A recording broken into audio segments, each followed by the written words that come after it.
વિદ્યાર્થી મિત્રો, આજે આપણે જોઈશું lesson number 8 science of kitchen. એની અંદર આગળ ચાલો. Food and health are also related to the method of cooking. આહાર અને આરોગ્યનો સંબંધ રાંધવાની રીત પર પણ છે. આપણે કઈ રીતે ખોરાક બનાવીએ છીએ તે.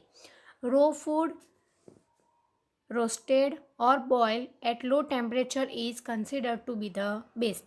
કાચો, ધીમા તાપે શેકાયેલો કે વરાળમાં બફાયેલો ખોરાક ઉત્તમ ગુણવત્તા ધરાવે છે. Avoid using utensils made of plastic and aluminium for cooking or for eating food. રસોડામાં રસોઈ બનાવવા કે જમવા માટે એલ્યુમિનિયમ અને પ્લાસ્ટિકના વાસણોનો ઉપયોગ ટાળવો જોઈએ, એનો ઉપયોગ કરવો જોઈએ નહીં. Sunlight gives us constant and free of charge energy. સૂર્યપ્રકાશ આપણને સતત અને મફત ઉર્જા આપે છે. Cookers are available for cooking food using these energy. આ એનર્જીની મદદથી, આ ઉર્જાની મદદથી રસોઈ બની શકે તેવા કુકર પણ મળે છે. Such cookers are called solar cookers. આવા કુકરને સૂર્ય કુકર કહે છે.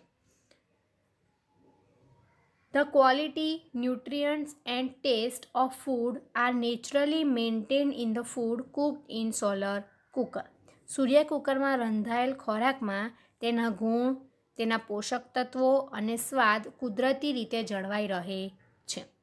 Who uses such solar cookers in your area? તમારા વિસ્તારમાં આવા સૂર્ય કુકરનો ઉપયોગ કોણ કરે છે? Get information regarding solar cooker and other such applications. Surya cooker કે અન્ય રીતે ઉર્જા મેળવાતી હોય તેવા ઉપકરણો વિશે જાણકારી મેળવો. આગળ write a note on advantages of using solar cooker. સૂર્ય કુકર વાપરવાથી થતા ફાયદા અથવા લાભ લખો. 4 લાભ લખવાના છે. The taste of different food is not same. ખોરાકનો સ્વાદ એક સરખો હોતો નથી. We enjoy food due to different in the taste and aroma in the food. વિવિધ સ્વાદ અને સોડમ એટલે સુગંધ વાળા ખોરાકને લીધે આપણને જમવાની મજા આવે છે. Which different tastes have you experience. તમે કયા કયા સ્વાદ અનુભવેલા છે? તમે જે 4 સ્વાદ અનુભવ્યા હોય એ 4 સ્વાદ અહીંયા લખવાના છે. ચાલો આગળ. The food has 6 main taste. આહારના મુખ્ય 6 રસ છે. સ્વીટ, સોલ્ટી, સોર, પંગેન્ટ, એસ્ટ્રિગ્નન્ટ એન્ડ બીટર. ગળ્યો, ખારો, ખાટો, તીખો, તુરો અને કડવો. For good health all tastes should be taken in proper quantity. આરોગ્ય માટે દરેક રસને પ્રમાણસર લેવા જોઈએ. From which food do we acquire the following tastes. સ્વાદ આપણને કયા કયા ખોરાકમાંથી મળે છે તે જોવાનું છે. ચલો. Test. From what do we get. How is it present in the food. Raw, boiled, roast, fried કે એની અધર. શામાંથી મળે છે? પહેલું છે સ્વાદ. પછી શામાંથી મળે છે? કઈ રીતે ખોરાક ઉપયોગમાં લેવામાં આવે છે? તો કાચો, બાફેલો, શેકીને, તળીને કે અન્ય કોઈ રીતે. ચાલો. પહેલું આપ્યું છે સ્વીટ.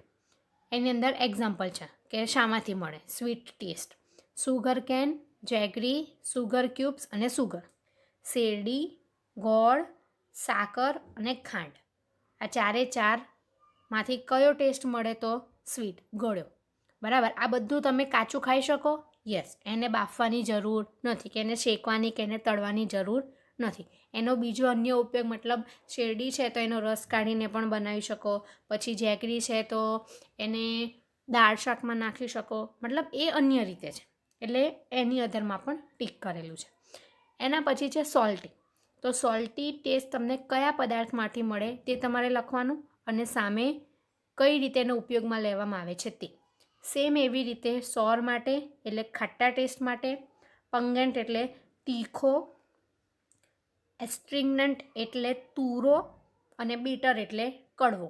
આ બધા ટેસ્ટ માટે તમારે લખવાનું છે સેમ, કે કઈ વસ્તુમાંથી મળે છે અને કઈ રીતે ખાઈ શકાય છે. ઓકે, ચલો. By everyone.